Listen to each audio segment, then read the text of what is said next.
Hello students, welcome to the new video of class 12 concept builder series, video number 2.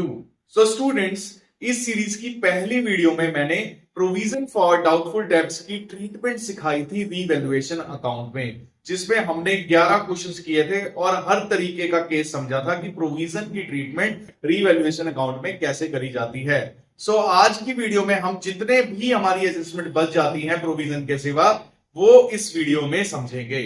ठीक है, तो अगर आप ये वीडियो पूरी देख लेते हैं तो 99% रिवैल्यूएशंस की प्रॉब्लम यहां पे सॉल्व हो जाएगी। तो कौन सी वीडियो देखनी है? Video number 1 and video number 2 के अंदर हमने पूरा रिवैल्यूएशन अकाउंट खत्म करा है। सो रिवैल्यूएशन की कोई भी एंट्री करने से पहले सबसे पहले हमें रिवैल्यूएशन का रूल बहुत ही अच्छे से पता होना चाहिए।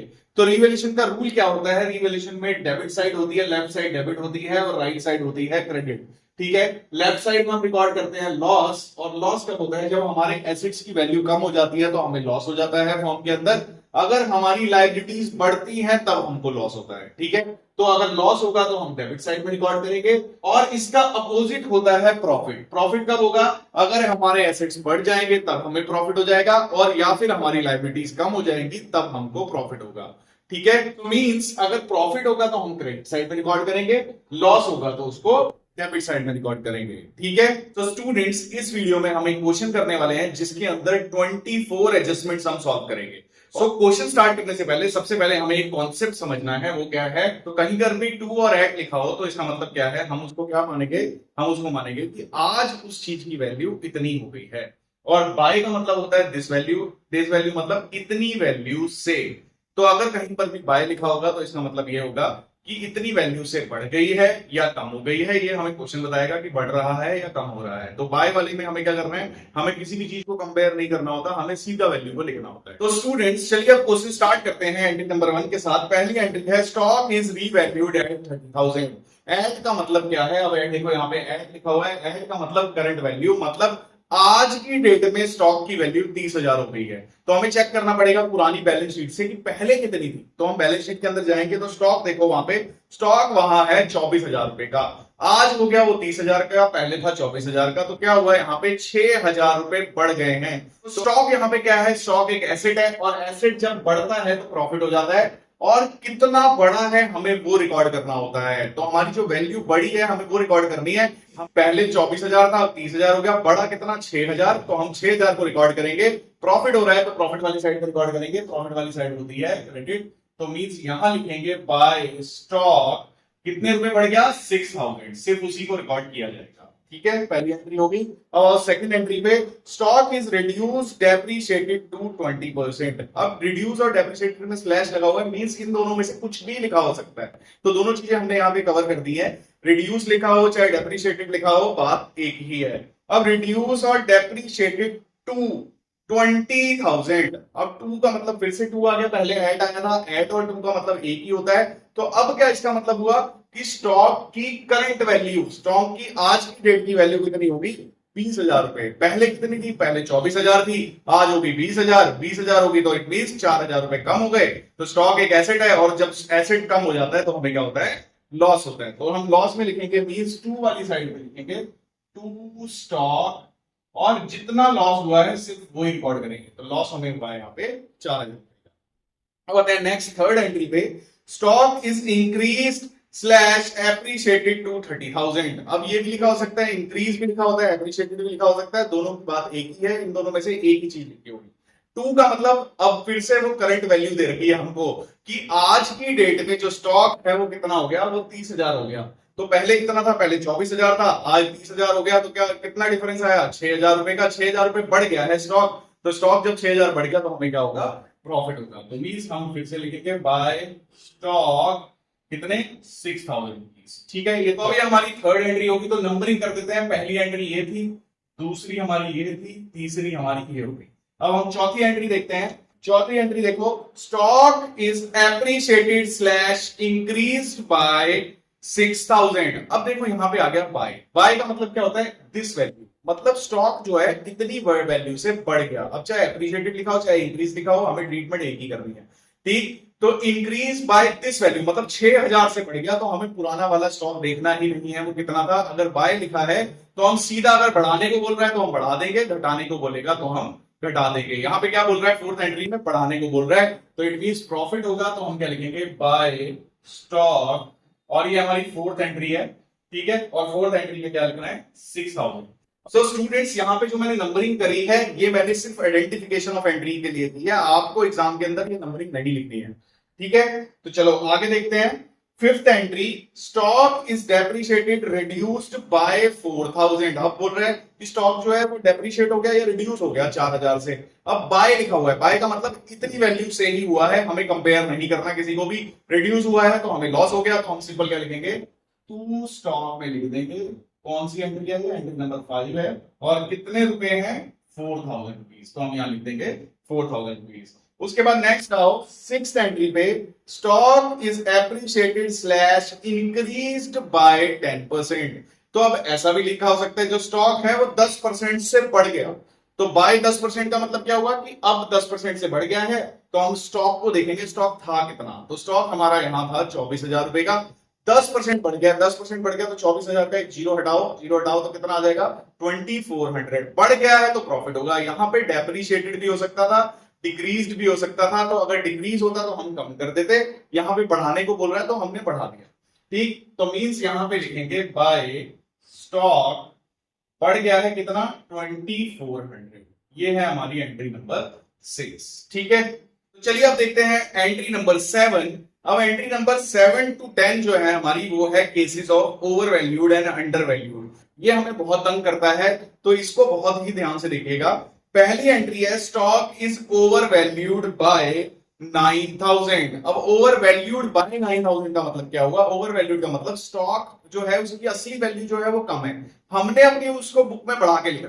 तो ओवर वैल्यूड क्या होगा, अगर कभी भी कोई एसेट ओवर वैल्यूड होगा तो हमारे लिए लॉस होगा, ठीक। तो कहां लिखेंगे इसको, लॉस में लिखेंगे। बाय लिखा है तो हमें किसी भी चीज को कंपेयर नहीं करना, हमें सीधा लिख देना है, मींस इसको सीधा लिख दिया जाएगा टू स्टॉक, और ये 7 है, और कितने रुपए लिखे थे इस पे लिखे थे 9000 रुपीज, ठीक है। अब उसके बाद 8 एंट्री को, stock is over valued bye 20%। अब स्टॉक जो है ओवर वैल्यूड बाय 20% है। अब इसमें बहुत बड़ा फर्क है। अब ओवर वैल्यूड की सिचुएशन जब होती है तो हम क्या करते हैं, नॉर्मल केस में हम क्या करते हैं कि जो हमारा यहाँ पे स्टॉक था वो क्या कर रहा था, 24,000 इंटू, अगर 20 लिखा है तो 20/100 निकाल के आराम से 4800 हमारा आंसर आ जाता। अगर यहाँ पे नॉर्मल लिखा होता इंक्रीज या डिक्रीज तो हम इस तरीके से कर लेते, पर यहाँ पे लिखा है ओवर वैल्यूड। ओवर वैल्यूड का मतलब क्या है कि स्टॉक को हमने बुक्स में 20% ज्यादा दिखा रखा है, तो फिर उस स्टॉक की ओरिजिनल वैल्यू पे पहुंचने के लिए हमें थोड़ा सा चेंज करना पड़ता है। वो क्या चेंज होता है, अब हम क्या करेंगे, 24,000 जो है ना वो बुक्स के अंदर ओवर वैल्यूड है, तो 20 से तो मल्टीप्लाई होगी, नीचे जो मल्टीप्लाई होगी वो होगी 100 प्लस 20 से। ओवर वैल्यूड है तो प्लस करेंगे, अंडर वैल्यूड होता है तो माइनस करेंगे, आगे केस में समझेंगे। तो अब इसको सॉल्व करो तो हमारा जो आंसर आएगा वो आएगा 4,000 रुपए, ठीक है। तो ओवर वैल्यूड मतलब होता है लॉस, तो अब ये 4,000 रुपए हम कहां लिखेंगे, हम इसको टू वाली साइड में लिखेंगे, क्योंकि लॉस जो आता है हमारा यहाँ पे आता है। तो लिखेंगे टू स्टॉक, ये है एंट्री नंबर 8, और कितने रुपए आए थे हमारे, 4,000 रुपए, तो वो हमने यहाँ पे लिख दिए।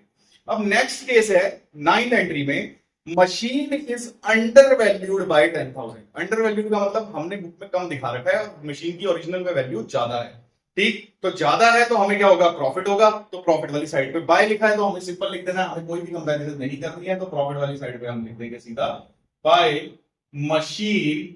एंट्री नंबर 9 है ये, कितने रुपए थे 10,000 रुपए, तो 10,000 रुपीज सीधा लिख देंगे क्योंकि यहाँ पे बाय लिखा हुआ था। अब नेक्स्ट आते हैं, machine is under valued bye 20%। अब देखो नॉर्मल केस होता तो हम सीधा 20% निकाल के दे देते हैं, कैसे निकालेंगे, यहाँ 32,000 मशीन की वैल्यू है, अब यहाँ पे जो वैल्यू है वो है अंडर। ओवर वैल्यूड में हमने प्लस किया था, अंडर के अंदर इसको 100 में से माइनस किया जाता है, मींस यहाँ पे आएगा 20/80, ये आ गया 1 ये आ गया 4 4 1 4 8। इट मीन आंसर जो हमारा आया वो आया 8,000 रुपए। और 8,000 रुपए जो हमारी वैल्यू है अंडर वैल्यूड है, अंडर वैल्यूड का मतलब प्रॉफिट होता है, अगर कोई एसेट अंडर वैल्यूड हो तो हम उसको प्रॉफिट वाली साइड पे दिखाते हैं, मींस इसको लिखा जाएगा प्रॉफिट वाली साइड पे बाय मशीन, ये नंबर 10 थी, ठीक। और कितने रुपए हमारे आए हैं, हमारे रुपए हैं 8,000 रुपीज, ठीक है। अब मैं फिर से बता देता हूं, यहाँ पे जो हमने नंबरिंग करी है ये आपको एग्जाम के अंदर नहीं करनी है। ये नंबरिंग मैंने इस क्वेश्चन में इसलिए करी है कि जिससे आपको आइडेंटिफिकेशन रहे एंट्रीज का, ठीक है। उसके बाद नेक्स्ट पढ़ते हैं 11th वाली एंट्री देखो, patent and trademarks are valueless. तो अब देखो क्वेश्चन के अंदर हमें एसेट्स में पेटेंट और ट्रेडमार्क अलग अलग लिखे हो सकते हैं, तो मैंने एक साथ ही लिख दिया कि इन दोनों की वैल्यू कभी कभी वो वैल्यूलेस बोल देता है, दोनों को अलग अलग भी हो सकते हैं, एक साथ भी हो सकते हैं। तो यहाँ पे एक साथ थे, पेटेंट एंड ट्रेडमार्क 12,000 रुपए थे, बोल रहा है वैल्यूलेस हो गए। वैल्यूलेस का मतलब होता है जीरो। तो जितने भी ट्रेडमार्क और पेटेंट दिए होंगे क्वेश्चन में उसको हम सीधा जीरो कर देंगे। जीरो मतलब सारा का सारा लॉस हो जाएगा। तो ये वाली कहां आ जाएगी, सीधा लॉस में आ जाएगी, ट्रेडमार्क्स एंड पेटेंट। और ये है एंट्री 11।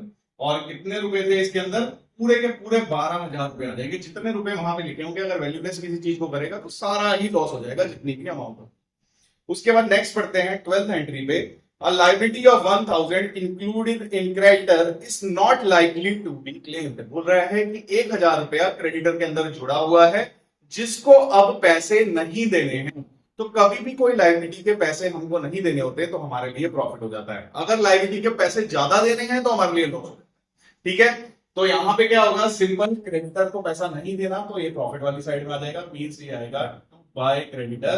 और हमारी एंट्री नंबर 12, और कितने रुपए हैं इसमें, 1,000 रुपीज। 1,000 रुपीज हमने यहाँ पे लिख लिए। उसके बाद आओ 13th पे, outstanding rent amounting to 1,800। Outstanding rent का मतलब क्या होगा, आउटस्टैंडिंग का मतलब होता है ऐसा रेंट जिसकी हमने अभी पेमेंट नहीं करी है। तो आउटस्टैंडिंग एक लायबिलिटी है और यह आउटस्टैंडिंग पहले बैलेंस शीट में कहीं था भी नहीं। तो ऐसी चीज जो लायबिलिटी पहले नहीं थी अब क्रिएट कर दी गई है तो हमारे लिए क्या हो जाएगा, लॉस हो जाएगा। तो आउटस्टैंडिंग रेंट को हम लिख देंगे लॉस वाली साइड पे, टू आउटस्टैंडिंग रेंट, अमाउंट है इसकी 1,800, ठीक है। उसके बाद नेक्स्ट आओ 14th एंट्री पे, प्रीपेड अनएक्सपायर्ड इंश्योरेंस। अब कोई भी चीज प्रीपेड या अनएक्सपायर्ड दी वो इट्स मींस अभी ये खर्च नहीं हुई है, अभी अगले साल तक चल जाएगी। तो जो भी चीज अगले साल तक चल जाएगी वो हमारे लिए एसेट हो जाता है। और एसेट है और एसेट पहले नहीं था, अब आ गया एसेट्स के बुक्स के अंदर, तो ये क्या हो जाएगा, हमारे लिए प्रॉफिट हो जाएगा। तो इसको कहां लिखेंगे, इसको प्रॉफिट वाली साइड में लिखेंगे, मींस बाय प्रीपेड, ठीक है। प्रीपेड दिया हो या अनएक्सपायर्ड दिया हो आपको ध्यान रखना है, दोनों का मतलब सेम ही होता है। तो ये कितना है, 2,000 रुपीज, इसको हमने यहाँ पे रिकॉर्ड कर दिया। अब नेक्स्ट देखते हैं 15, and old typewriter valued at 5,000 is now to be recorded. अब देखो यहाँ पे ओल्ड टाइपराइटर हो, कंप्यूटर हो, ट्रैक्टर हो, मोटर व्हीकल हो, कोई भी चीज हो सकती है, कोई भी एसेट जो पहले बुक में आपने रिकॉर्ड नहीं कर रखा था एकदम से वो बुक के अंदर आ गया तो सिंपली हमारे लिए क्या हो जाता है, हमारे लिए प्रॉफिट हो जाता है। और हम कौन सी साइड लिखेंगे, प्रॉफिट वाली साइड लिखेंगे, मींस लिखेंगे बाय टाइपराइटर। कितने रुपए का था ये टाइपराइटर, 5,000 का, तो इसको 5,000 रुपए यहाँ पे हम लिख लेंगे। उसके बाद 16th बोल रहा है, create a provision for legal damages of 2,500। तो देखो प्रोविजन फॉर डाउटफुल डेब्ट्स के लिए तो हमने पिछली वीडियो बनाई थी और उसके अंदर हमने सारे केसेस कवर कर दिए थे। अब ये प्रोविजन क्या है, ये डाउटफुल डेब्ट्स का नहीं है, किसी और चीज का प्रोविजन है। तो कभी भी क्वेश्चन के अंदर प्रोविजन किसी भी चीज का आ जाए डाउटफुल डेब्ट्स को छोड़ के, डाउटफुल डेब्ट के लिए तो वही ट्रीटमेंट करनी पड़ेगी जो हमने पिछली वीडियो में मैंने आपको सिखाई थी। अगर इसके सिवा कोई और प्रोविजन आ जाता है तो प्रोविजन का सिंपल रूल है, अगर प्रोविजन बढ़ रहा है तो हमारे लिए लॉस होगा, कम हो रहा है तो प्रॉफिट हो। तो उस हिसाब से आपको देखना है, अगर बढ़ रहा है तो आप लॉस में डाल दो और अगर कम हो रहा है तो प्रॉफिट में डाल दो। तो यहां बोल रहे हैं लीगल फॉर डैमेजेस क्रिएट करो, नया प्रोविजन इसके लिए क्रिएट करो। तो क्या ये क्वेश्चन में कहीं पे था, अगर मैं बैलेंस शीट देखूं तो प्रोविजन फॉर लीगल डैमेजेस हमें कहीं पर नहीं दिख रहा, तो इट मींस ये पहले था नहीं, अब इसको बुक में लेके आ रहे हैं तो ये लॉस ही है एक तरीके से। तो लॉस है तो इसको कौन सी साइड लिखेंगे, लॉस वाली साइड में मेंशन कर देंगे, मींस यहां लिखेंगे to provision for legal damages, और इसकी अमाउंट कितनी है 25, तो नेक्स्ट पे लिख दी। ठीक, अब आ जाओ 17 पे, land is valued at 30,000 and taken over by A at this value. अब देखो ऐसी ट्रांजैक्शंस बार बार आती है और हम तंग होते हैं। तो बिल्डिंग कोई भी चीज होती है, कोई एसेट होता है, उसको क्या कर देते हैं, रीवैल्यू करने के बाद उसको एक पार्टनर ले लेता है। तो देखो इसके अंदर क्या करना होता है, हमें पहले पहला पार्ट करना होता है और जो दूसरा पार्ट है इसका कि पार्टनर ने इसको ले लिया, ये वाली एंट्री हमारी रीवैल्यूएशन में रिकॉर्ड नहीं करी जाती। इस एंट्री को कहाँ रिकॉर्ड करते हैं, इसको पार्टनर कैपिटल अकाउंट के अंदर रिकॉर्ड किया जाता है। तो मींस हमें अगर ए ने एसेट ले लिया है या बी ने एसेट ले लिया या किसी भी पार्टनर ने एसेट ले लिया, उसको तो रिकॉर्ड करना ही नहीं है। हमें बस ये देखना है कि जो वैल्यू उसने ली है या जो एसेट उसने लिया है उसकी वैल्यू कितनी है, बढ़ रही है, कम हो रही है या सेम वैल्यू पे लिया है। अगर सेम वैल्यू पे लिया है फिर तो कुछ नहीं करना, आपको कुछ भी नहीं करना। अगर सेम वैल्यू पे लिया होता तो हम इस एंट्री में कुछ नहीं करते, क्योंकि हमारे यहाँ पे जो लैंड है वो 28,000 का, इसने 30 में लिया है। अगर ये 28 में ले लेता तो इसकी रीवैल्यूएशन में एंट्री ही नहीं होती। इसने 30 में लिया है, मतलब 2,000 रुपए ज्यादा में लिया है, तो हमारे लिए प्रॉफिट हो गया। तो हम इसको कहां लिखेंगे, प्रॉफिट वाली साइड लिखेंगे, बाय लैंड। ठीक, कितने रुपए का प्रॉफिट हो गया, 2,000 रुपए का प्रॉफिट हो गया। अगर इसको उसने 25,000 में लिया होता तो हमें 3,000 का लॉस हो जाता। तो हम इसको कहां लिखते, तो फिर हम इसको डेबिट साइड के अंदर रिकॉर्ड करते 3,000 रुपए। ठीक है, अब नेक्स्ट बढ़ते हैं एंट्री नंबर 18 पे। अब ये एंट्रीज बड़ी इंपॉर्टेंट है, बहुत ज्यादा तंग करती हैं, इनको भी ध्यान से समझिएगा। ये है वर्कमैन कंपनसेशन और इन्वेस्टमेंट की, ये एंट्री भी हमको बार बार तंग करती है। ठीक है, तो इसको देखते हैं। अब देखो, वर्कमैन कंपनसेशन फंड जो क्वेश्चन के अंदर दिया होता है, उसका मतलब ये होता है कि ये फंड इसलिए बनाया गया है कि अगर किसी वर्कर को चोट लगेगी तो इसमें से पैसा दिया जाएगा, अगर चोट नहीं लगती है तो इसको पार्टनर में बांट देते हैं। ठीक है, तो जब भी रीवैल्यूएशन अकाउंट हम बना रहे हैं, अगर हमें क्लेम दिए हुए हैं वर्कर के, तो हमें उसकी एडजस्टमेंट करनी होती है। देखो कैसे एडजस्टमेंट करनी है, वो इन पॉइंट्स की हेल्प से आप समझो। 18 वाले में देखो, claim for workman compensation is 25,000, बोल रहा है कि वर्कमैन कंपनसेशन का क्लेम है ना जो 25,000 हो गया। तो देखो, वर्कमैन कंपनसेशन रिजर्व कितना है, वो भी 25,000 था। 25,000 का रिजर्व था, 25,000 क्लेम हो गया, दोनों आपस में कट गए, जीरो हो गया। रीवैल्यूएशन में इसकी एंट्री नहीं होगी और अब ये पार्टनर कैपिटल अकाउंट में भी नहीं जाएगा, क्योंकि वर्कमैन कंपनसेशन रिजर्व खत्म हो गया। 25,000 रुपए थे, 25,000 यूज हो गए, तो पार्टनर कैपिटल अकाउंट में इसकी कोई एंट्री नहीं होगी। ठीक, रीवैल्यूएशन में तो वैसे ही नहीं होगी। अब उसके बाद बढ़ते हैं 19th पॉइंट को। 19th पॉइंट में देखो, claim for workman compensation is 10,000 rupees. अब देखो, जो हमारा क्लेम है वो 10,000 रुपए हो गया। अब हम रिजर्व को देखेंगे, सबसे पहले हम देखेंगे रिजर्व कितना है। तो रिजर्व था 25,000, 10,000 क्लेम हो गया। तो 10,000 क्लेम हो गया, मतलब 25,000 रुपए हमारे एडिशनल हमारे पास पड़े हुए थे, उसमें से 10,000 रुपए दे देंगे। जिसको भी क्लेम हुआ है उसको उठा के हमने 10,000 रुपए दे दिए। तो अब हमारे पास रिजर्व कितना रह गया, 15,000 रुपए। तो जो रिजर्व है वो 15,000 रुपए पार्टनर्स के अंदर बांट दिया जाएगा, पार्टनर कैपिटल अकाउंट में। 10,000 रुपए हमने उसमें से दे दिए। अब देखो, हमें लॉस कोई नहीं हुआ, क्योंकि 25,000 रुपए हमारे पास पहले के पड़े हुए थे, उसमें से हमने 10,000 उसको दे दिए, 15 पार्टनर को दे दिए। ठीक, तो दोनों चीजें बैलेंस, तो हमें यहाँ पे कोई भी लॉस नहीं हुआ। तो ये भी एंट्री रिवैल्यूएशन में नहीं करी जाएगी। ठीक, उसके बाद देखो 20 entry, claim for workman compensation is 40,000 rupees. तो क्लेम जो है वो कितना है, 40,000 रुपए है। अब हम फिर से रिजर्व देखेंगे, रिजर्व था 25, क्लेम हो गया 40, मतलब हमारे पास जो पैसा पड़ा हुआ था वो 25 था। अब चोट जिसके लगी उसमें 40,000 रुपए खर्च हो रहे हैं। तो अब क्या होगा, हमें 15,000 रुपए की जरूरत पड़ेगी। अब 15,000 रुपए हमारे पास वो है ही नहीं, तो 15,000 रुपए और हमको लाना पड़ेगा बिजनेस में से। तो ये हमारे लिए क्या हो जाएगा, ये हमारे लिए लॉस हो जाएगा। मींस यहां पे लिखेंगे लॉस वाली साइड पे, क्लेम फॉर वर्कमैन कंपनसेशन कितने रुपए, 15,000। और अगर यहाँ पे रिजर्व नहीं होता, अगर ये 25,000 जो रिजर्व है अगर ये नहीं होता, तो ये 40 का 40 ही लॉस के अंदर आता, क्योंकि रिजर्व ही नहीं था। तो रिजर्व में से पहला पैसा पूरा किया जाता है, अगर फिर भी लॉस हो जाए तब ही रीवैल्यूएशन में रिकॉर्ड किया जाएगा। अगर रिजर्व में से क्लेम पूरा हो गया तो रीवैल्यूएशन में एंट्री को नहीं आएगी। ठीक है, तो एक ये केस होता है वर्कमैन का। अब इन्वेस्टमेंट का भी ऐसा ही केस होता है। हम बनाते हैं इन्वेस्टमेंट फ्लक्चुएशन रिजर्व, वो इसलिए बनाया जाता है भैया अगर इन्वेस्टमेंट में कभी लॉस हो रहा हो तो उस इन्वेस्टमेंट फ्लक्चुएशन रिजर्व से पैसा पूरा किया जाता है। तो देखो उसको कैसे करेंगे। अब देखो यहाँ पे देखो 21th एंट्री में, market value of investment is 50,000, बोल रहा है इन्वेस्टमेंट की वैल्यू 50,000 हो गई। तो इन्वेस्टमेंट पहले कितनी थी हमको चेक करना है, पहले थी 40,000, आज हो गई 50,000। डिफरेंस कितना आया, 10,000 रुपए बढ़ गए। तो सिंपल इन्वेस्टमेंट पे अगर पैसे बढ़ जा रहे हैं तो क्या हो जाएगा, हमें प्रॉफिट हो जाएगा। तो हम लिखेंगे बाय इन्वेस्टमेंट, कितने रुपए का प्रॉफिट हो गया, यहाँ पे ये है नंबर 21, प्रॉफिट हो रहा है हमें 10,000 रुपए का। तो हमने यहाँ पे लिख दिए 10,000 रुपए। उसके बाद 22 पे आओ, market value of investment is 28,000। अब देखो मार्केट वैल्यू इन्वेस्टमेंट की 28,000 आ गई और इन्वेस्टमेंट जो थी वो 40,000 की थी। तो लॉस कितना हुआ, 12,000 का। तो सीधा लॉस हम नहीं लिखेंगे, हम पहले चेक करेंगे इन्वेस्टमेंट फ्लक्चुएशन फंड या रिजर्व, दोनों में से कुछ भी हो सकता है। ठीक, अगर उसमें से पैसा पूरा हो जाएगा तो हम वहीं एडजस्ट कर देंगे। तो यहाँ पे चेक करो, इन्वेस्टमेंट फ्लक्चुएशन फंड है 20,000 रुपए का। और हमें जो लॉस हुआ है वो कितना हुआ, हमें लॉस हुआ है 12,000 रुपए का। तो 20,000 में से 12,000 रिकवर कर लो, इन्वेस्टमेंट फ्लक्चुएशन फंड अब बचा 8,000 रुपए, 8,000 रुपए हम बांट देंगे। तो यहाँ पे जो लॉस है वो कहां चला गया, वो इन्वेस्टमेंट फ्लक्चुएशन फंड के अंदर चला गया। और अब इसका मतलब हमें यहाँ पे कोई भी एंट्री नहीं करनी, क्योंकि जेब में से पैसा नहीं है, हमने पहले ही पैसे जो बचे हुए थे उसमें से लॉस को रिकवर कर।